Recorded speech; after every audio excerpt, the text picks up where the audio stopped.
Love and mystery.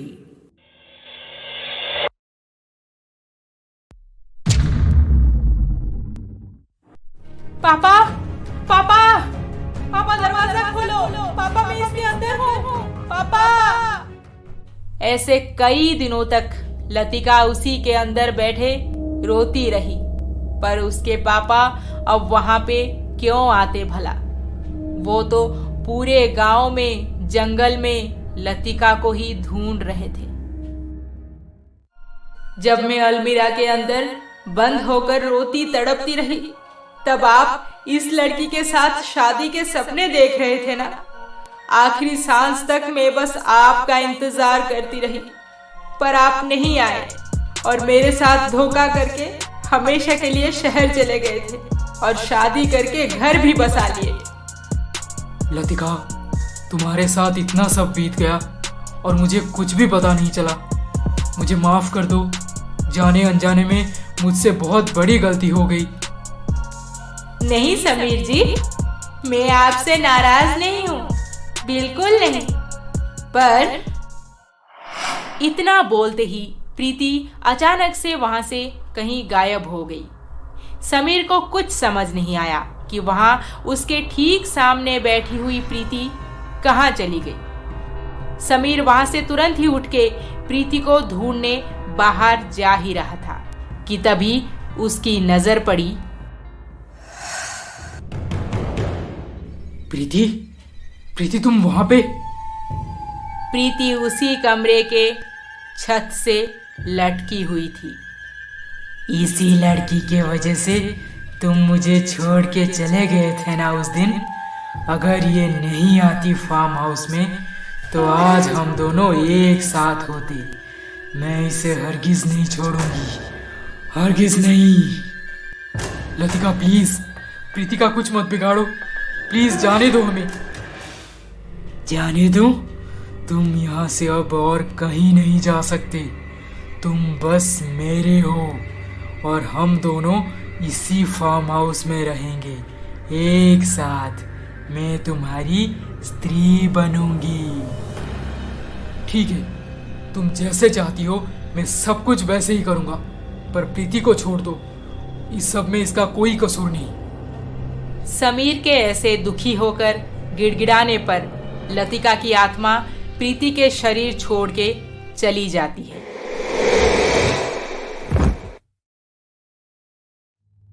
Sameer, क्या हुआ है? मेरी तबीयत अचानक से बिगड़ कैसे गई? प्रीति, तुम चिंता मत करो, सब ठीक हो जाएगा। अब सो जाओ थोड़ी देर के लिए प्लीज। समीर को कुछ समझ नहीं आ रहा था कि वो प्रीति को लेकर इस फार्म हाउस से या फिर इस जंगल से कैसे निकले। लतिका की आत्मा उन्हें वहां से जाने नहीं देगी और ये दोनों यहाँ पे और कुछ घंटे रुक गए तो लतिका की आत्मा प्रीति को मार डालेगी। समीर को अब चारों तरफ अंधेरा नजर आ रहा था। वो बिना देर किए गांव से तारा मौसी और मंदिर के पुजारी जी को फार्म हाउस में बुलाया। हे भगवान, तो इस घर से जो खटखट करने की आवाज आती है वो लतिका ही थी। बेचारी अलमीरा में बंद होकर, हाँ, और उसके पापा उसे पूरे जंगल में ढूंढते रहे। ये सब क्या हो गया? हाँ मौसी, बहुत बुरा हुआ। और जब 5 साल बाद हम यहाँ पे आए और घर की साफ सफाई हुई, तभी जाकर वो बेड हटाने के बाद मेरी पत्नी प्रीति वो अलमीरा खोल दी। साहब, लतिका की आत्मा 5 सालों से आपके इंतजार में थी और वो तड़प तड़प कर अलमीरा के अंदर मरी है। उसकी आत्मा इतनी जल्दी आपका पीछा नहीं छोड़ने वाली। तो मैं अब क्या करूं? कैसे अपनी पत्नी को लेकर यहाँ से जाऊं? वैसे तुम्हारी पत्नी अब है कहाँ साहब? उसे घर के अंदर अकेला क्यों छोड़ दिए हो? लतिका की आत्मा उसे खा जाएगी।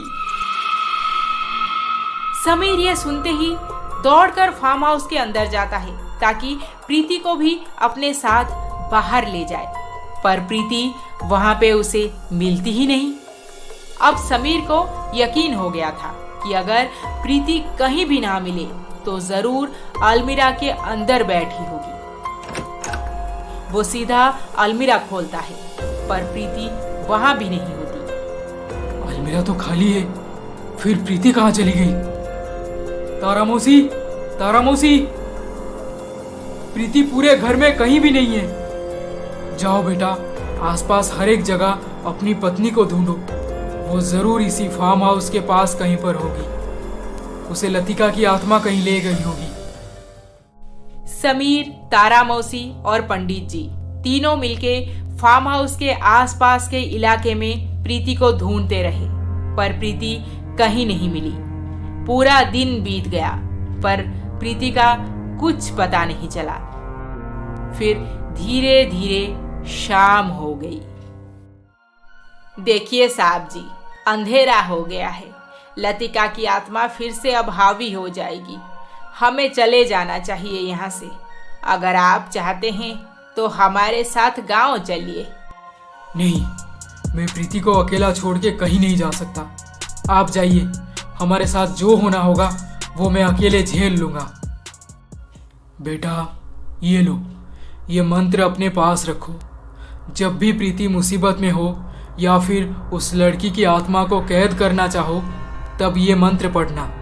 वह आत्मा प्रीति के शरीर छोड़ के तुरंत ही एक ही जगह में कैद हो जाएगी। पर ध्यान रहे, ये बस कुछ ही मिनट के लिए काम करेगा। तुम्हें उसी के अंदर सोच समझ के कोई कदम उठाना है। सब प्रेत आत्मा की डर से समीर को अकेला छोड़ के अपने अपने रास्ते चले गए। बेचारा समीर अपनी पत्नी प्रीति को बचा के यहाँ से निकल जाएगा, ये सोच के फार्म हाउस में बैठा रहा। चारों तरफ अंधेरा हो चुका था। वो अब प्रीति को जाकर कहाँ ढूंढ पाएगा भला। बस इतना पता था उसे कि अंधेरा हो जाने के बाद लतिका की आत्मा जरूर प्रीति के शरीर में हावी होकर समीर के सामने आएगी। काफी देर बीत जाने के बाद भी प्रीति वहां पे दिखाई नहीं दी। अब समीर घर के अंदर जाकर आर्म चेयर में बैठ गया। ठीक आधी रात को अचानक से प्रीति समीर के पास आई। समीर, समीर। प्रीति, कहाँ थी तुम? हम तुम्हें आसपास हर एक जगह ढूंढ लिए। समीर, तुम्हें पता है उस लड़की ना मुझे टेरेस पे ले गई थी। मैं पूरे दिन भर वहीं पर थी। टेरेस पे? अरे, मेरे दिमाग में ये बात पहले क्यों नहीं आया? मैंने तुम्हें हर जगह ढूंढा, पर टेरेस के बारे में सोचा भी नहीं। अच्छा, तुम बैठो यहाँ पे, मैं तुम्हारे लिए बिस्किट्स लाता हूँ। आज दिन भर कुछ भी नहीं खाई हो। ठीक है। समीर बिना देर किए प्रीति से दूर चला गया और पंडित जी का दिया हुआ मंत्र जोर जोर से पढ़ने लगा। ये क्या हो रहा है? समीर, प्लीज प्लीज बंद करो उसे। समीर, मुझे बहुत दर्द हो रहा है। समीर प्रीति के बातों को अनसुना करके मंत्र और जोर जोर से पढ़ने लगा और अचानक से प्रीति के शरीर से एक धुआं जैसा कुछ निकला और समीर और प्रीति के ठीक सामने लतिका की आत्मा दर्द के मारे तड़पती हुई जोर जोर से चिल्लाने लगी और वो उसी कमरे में कैद हो गई।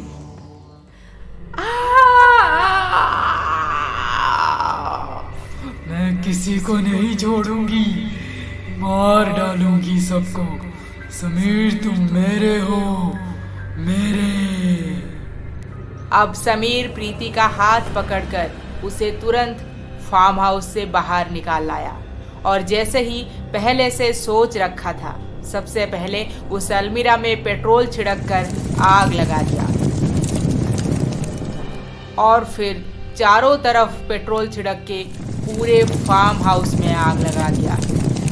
आग जितनी तेज होती जा रही थी, लतिका की आत्मा भी उतनी ही तेज आवाज में चीखती चिल्लाती रही और तब तक तारा मौसी गांव से कुछ लोगों को फार्म हाउस बुला के ले आई थी ताकि समीर साहब की मदद कर सके। तारा चाची, लतिका की आत्मा इतनी जोर जोर से चिल्ला रही है मगर बाहर नहीं निकल पा रही।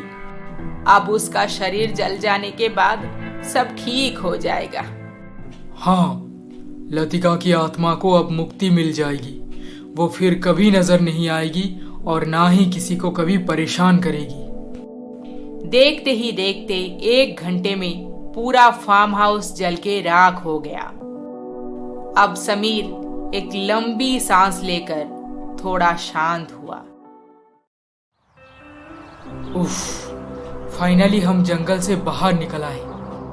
समीर, एक बात बताओ, लतिका अगर चाहती तो मुझे शुरू से मार डालती। उसने बस मुझे डराया धमकाया, पर कभी जान से मारने की कोशिश क्यों नहीं की? वो असल में तुम्हें नहीं, मुझे जान से मारना चाहती थी, क्योंकि वो मुझे मार डालती तो हम दोनों हमेशा के लिए एक साथ रहते, वहीं फार्म हाउस में। और कल रात को वो मुझे ही मारने आई थी, पर मैंने उसे पहले ही कैद कर दिया। तुम डरो मत प्रीति, अब हमें कोई अलग नहीं कर सकता। इसी तरह समीर और प्रीति अपनी जान बचा के वापस अपने घर चले गए। और इधर गांव में उसी दिन से लतिका की आत्मा फिर कभी भी किसी को परेशान नहीं की। ये कहानी आपको कैसी लगी हमें कमेंट करके जरूर बताएं। और अभी तक आपने हमारे इस चैनल को सब्सक्राइब नहीं किया है तो जल्दी से सब्सक्राइब करके बेल आइकॉन दबा दीजिए, वरना